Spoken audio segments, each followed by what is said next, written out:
You know that feeling? You're in a meeting, maybe a class, or just chatting, and you have this great idea. Hmm. But actually getting it out in English smoothly, it just feels stuck, like wading through mud. It's super frustrating, isn't it? Oh, absolutely. It's such a common thing for language learners. You know the stuff, but expressing it fluidly, that's the challenge. Well, today we're doing a deep dive into a technique that honestly sounds pretty powerful. It's got a proving track record for, really transforming English speaking We're skills. talking about something that could seriously boost your fluency, your confidence. Yeah, and maybe open up some new opportunities too. So our mission today isn't just to talk about it, but to give you concrete steps, things you can actually do. Exactly. The goal is you walk away from this knowing how to start making real improvements, like right away. Okay, so the core technique we're focusing on is called shadowing. Right. Shadowing. Hmm. So maybe for folks who haven't heard the term, what exactly is that? Okay, imagine this.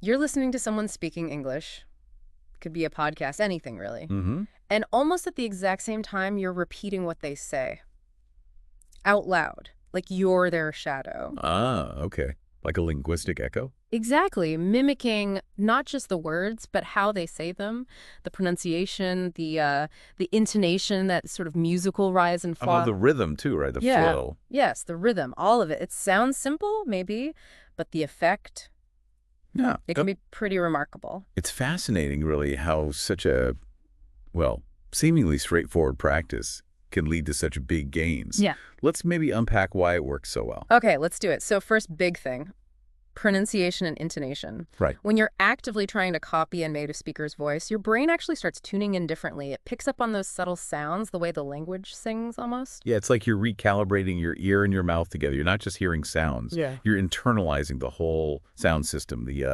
the melody of English. And by copying that melody, you start sounding clearer, more natural.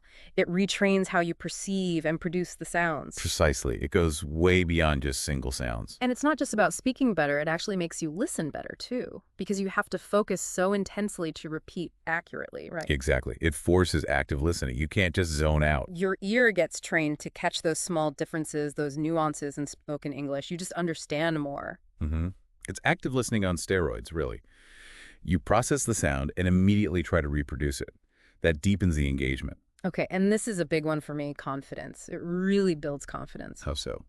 Well, the more you practice just making those English sounds, those sentence patterns, the less hesitant you feel. You're basically rehearsing. Like developing muscle memory for your mouth and tongue. Like a pianist practicing scales. Exactly. That repetition makes producing English sounds feel more automatic, more natural. And that physical comfort, it directly makes you feel more confident when you actually have to speak. That makes a lot of sense. It lowers the anxiety barrier. And get this, repeating phrases aloud actually helps you remember them better. Vocabulary, common expressions, they stick. Oh, yeah. That's active recall. You're pulling the words out and saying them, which strengthens those memory pathways. It's much better than just passively reading a list. Right, you're encoding those patterns actively. And finally, it helps you develop really natural speech patterns. Yeah, this is key. You start to get a feel for how words link together, where the pauses go, those little sound changes that happen in fast, everyday speech. Hmm. It moves you away from that sort of robotic, word-by-word speaking. Exactly. You start sounding less like you're reading from a script and more like you're actually, talking. You internalize the rhythm, the flow, the cadence. Something that's really hard to get just from a textbook. Totally. Okay, so we get why it's so effective. Powerful stuff. Now, the practical side. How do you actually do it? Let's walk through the steps. Step 1, you got to choose your material. Yeah, this is super important. You need audio that's like right for your level right now. And Right. crucially, something you actually find interesting. Right. Podcasts, audiobooks, news clips, even movie dialogue. As long as it grabs you. Yeah. But also, clarity is key, wouldn't you say? Oh, definitely. Needs to be clear audio and spoken at a pace you can generally follow. If it's too fast or full of jargon, You'll just get frustrated. yeah. So clear speaker, good audio quality, not too much background noise. That helps a lot. Okay, step 2. Listen first. This might sound a bit weird, like, why listen if you're meant to be repeating? But it's crucial. Listen through the whole clip once, maybe twice, before you try shadowing. Why? What does that do? Well, it gives you the context, right? You get the main idea, pick up some key vocabulary, maybe even the speaker's tone or emotion. Ah, okay. So you're not constantly stumbling over unknown words while you're trying to repeat. You're Yeah. prepping the ground first. Exactly. Makes the actual shadowing part much smoother. Makes sense. Okay, step 3. Time to actually shadow. Hit play again, and this time, repeat. Right after the speaker. Just a fraction of a second behind them, like a real shadow. And the goal here is mimicry. Copy everything, the pronunciation, the tone, that rhythm we talked about. And it's okay if you miss words at first, right? Totally okay. Don't get hung up on perfection, especially at the start. Focus on the flow, the sound. Consistency is way more important than getting every single word. It's like playing along with a song you're learning. You're aiming to match the original vibe. Good analogy. Okay, step 4. And this one might feel a bit awkward. Record yourself. Ooh, yeah. Hearing your own voice can be strange, but wow, is it useful? Why? What's the benefit? Well, you get direct feedback.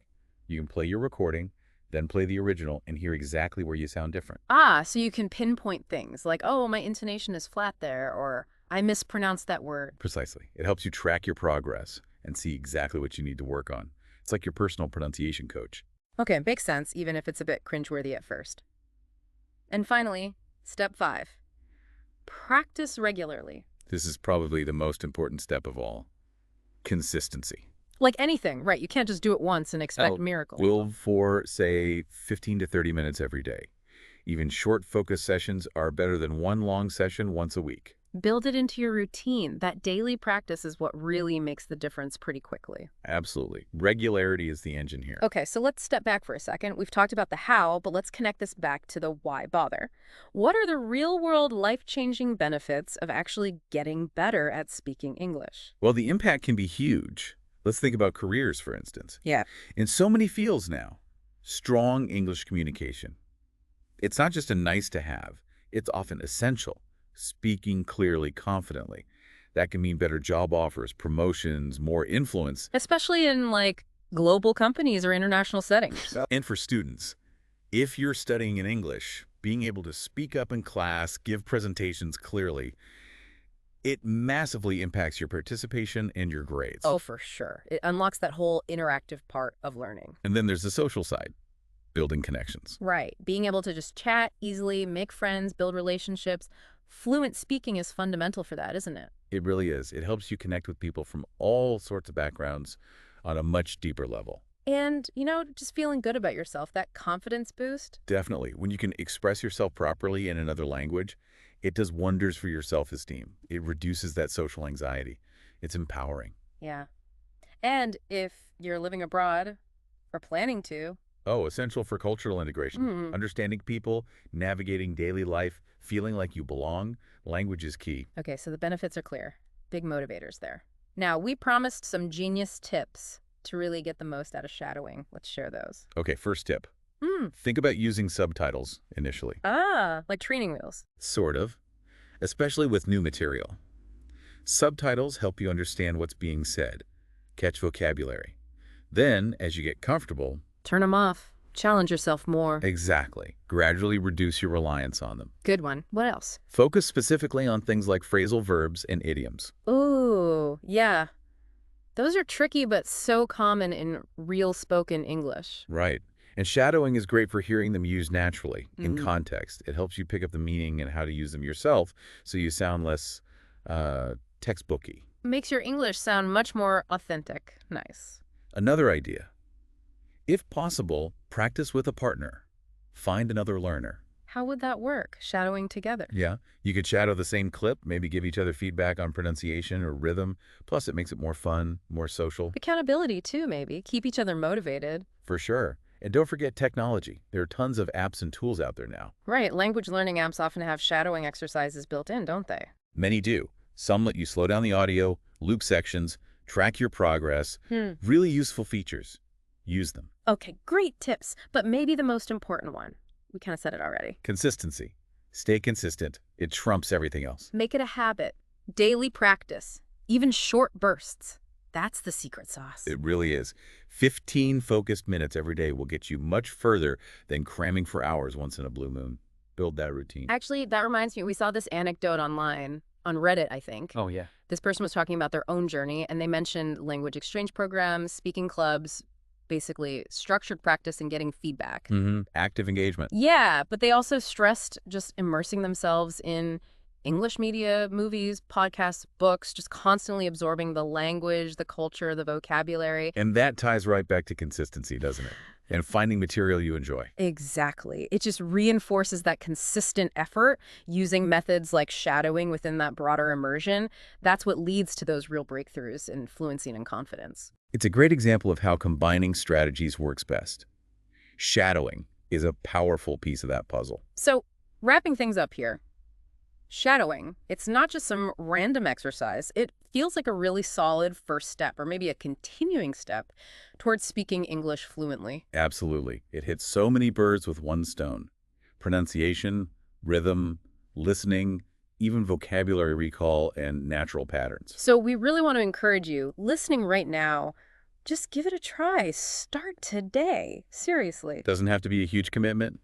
Find a short clip, something you like, maybe just 5 minutes. Yeah, find something interesting at your level, challenging but doable. Keep it fun. And then, as you get the hang of it, maybe practice a bit longer. Try different types of audio. And definitely acknowledge your progress. Celebrate those small wins. Every little improvement counts. Don't get discouraged if it feels weird or difficult at first.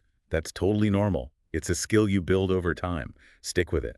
Your voice really is powerful. Let people hear it. Use shadowing to boost those skills and, open up that world of opportunities we talked about. Which brings us to maybe a final thought for you to take away and mull over. Okay. Think about one specific situation in your life right now where speaking English better, more confidently, would make a real tangible difference for you. Got it? Now, how could doing the shadowing thing consistently actually help you achieve what you want in that specific situation? Just something to consider.